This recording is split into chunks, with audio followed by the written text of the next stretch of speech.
मोठी बातमी आहे। अजितदादांच्या अपघातामागे खरातचा हात असावा अशी शंका दमानिया यांनी उपस्थित केली आहे।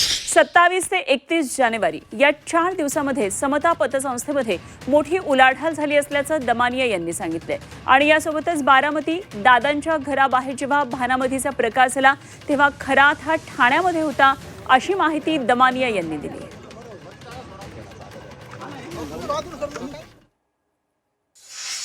27 ते 31 जानेवारी 2026 या दिवसांमध्ये समता पतसंस्थेमध्ये अफाट प्रमाणात उलाढाल झाले होत्या।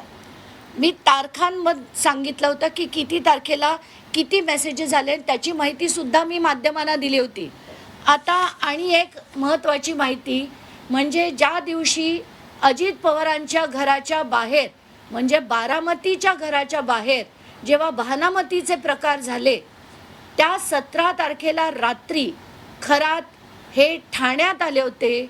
18चा पूर्ण दिवस ते ठाण्यात होते आणि 34 सेकंदामध्ये 6 फायनान्शियल ट्रान्झॅक्शन्स झाले, जे 6 फायनान्शियल ट्रान्झॅक्शन 34 सेकंदांमध्ये। आणि त्या सगळ्याचा जे याच्यावर आपल्याला दिसतंय की हे जेव्हा झालं तेव्हा खरात ठाण्यात होते, ठाणा वेस्टला एका रेस्टॉरंटमध्ये बसलेले होते। आता याची चौकशी काय, त्याचं गूढ काय हे पोलिसांनी उलगडायचं आहे।